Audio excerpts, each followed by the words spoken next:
Hi, this is Eddie Wilson. That ain't you tells like a TIN. If you like my video, please give it a thumbs up and consider subscribing. Coming, I'm going to talk to you today about Celebrity Roundup.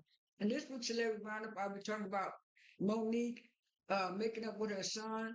Also, we're talking about the backlash that Slim Thug got uh, as he was talking to this, I guess, homeless stalker lady.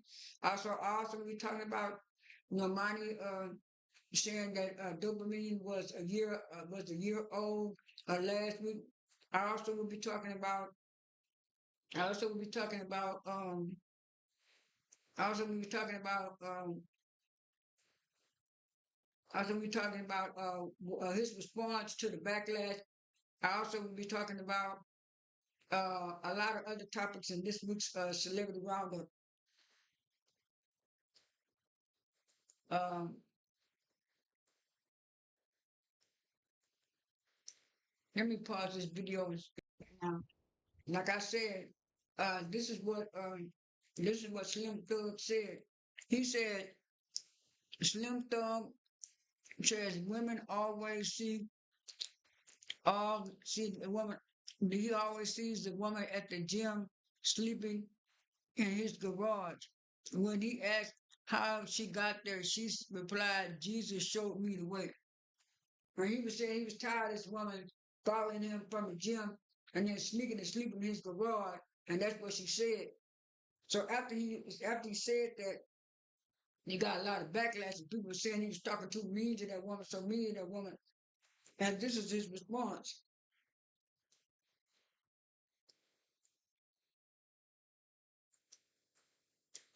Slim Thug with a message for anyone who says that he was rude to the woman sleeping in his garage, to all you slow MFers in the back.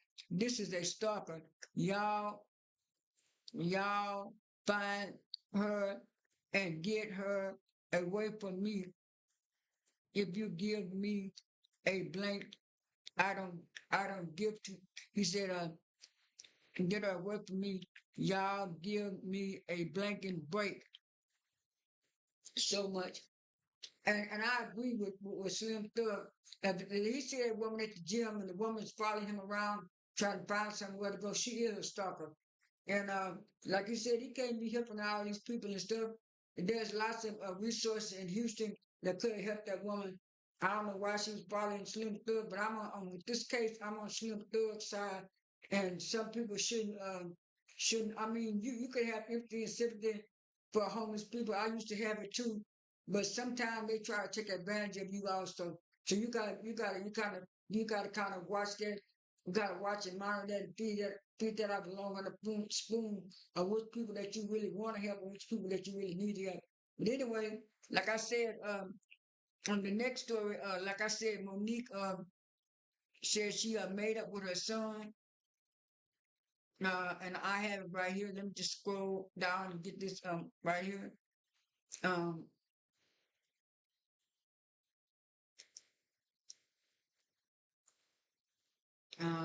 okay,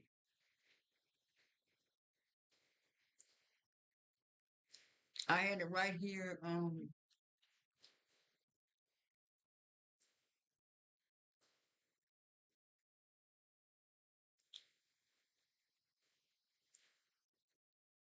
I'm coming right up on it.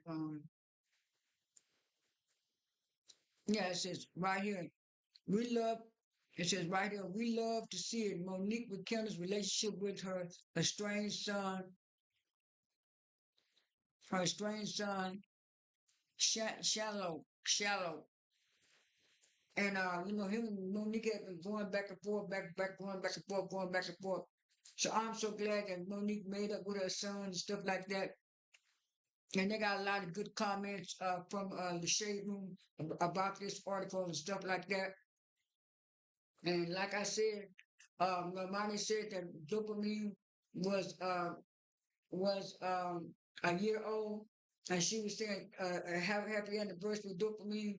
Now, 50% of the people said, "Oh yeah, good, that was good album. That was good album. Normani, it was a hit. Everybody that was on there. It's just that you didn't promote it enough."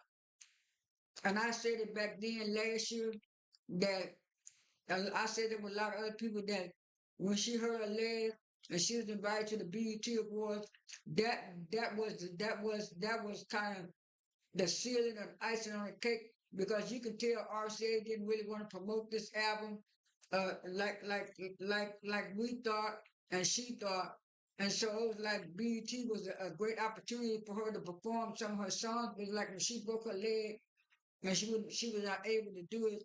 It was like all these other white entertainment shows like the BMAs. They just strictly forgot. They didn't forget nobody. They didn't even pick nobody. They didn't even pick none of the female R&B artists this year. They picked a lot of the old pop white artists. And then when they didn't get the ratings that they wanted, they were looking kind of funny. But anyway, I felt that was a missed opportunity.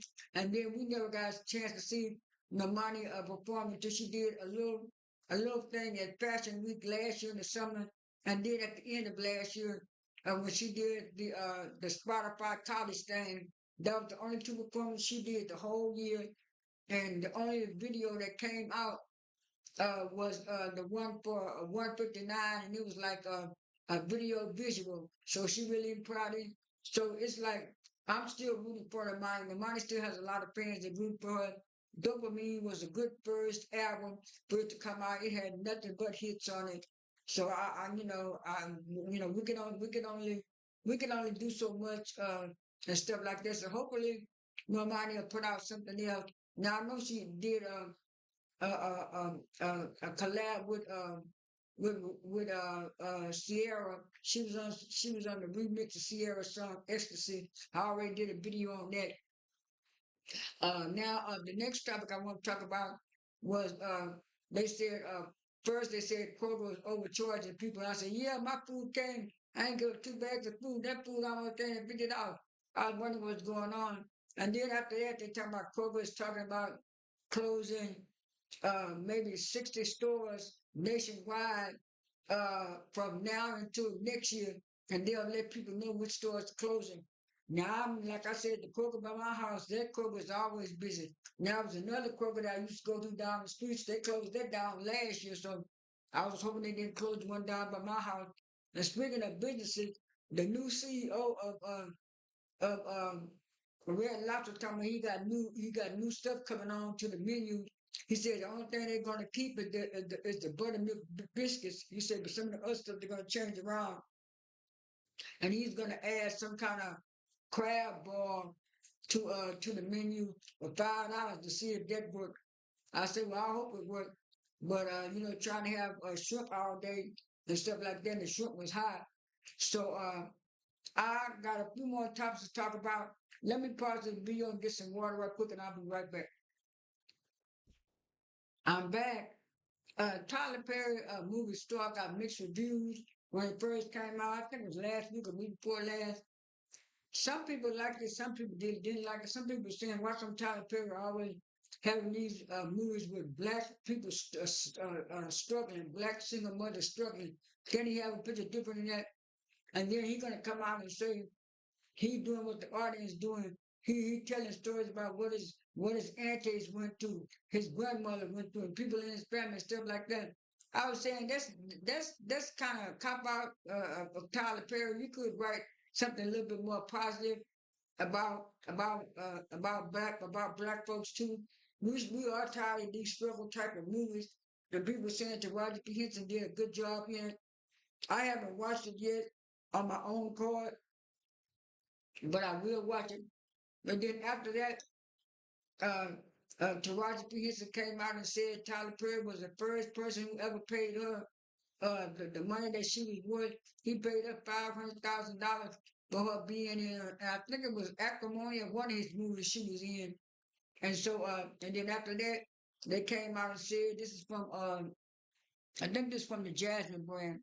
It came out and said, love it or hate it, numbers don't lie. Tyler Perry starring Taraji P. Henson, was the most watched movie on Netflix last week with 25 million views and 45 million hours in 2 days.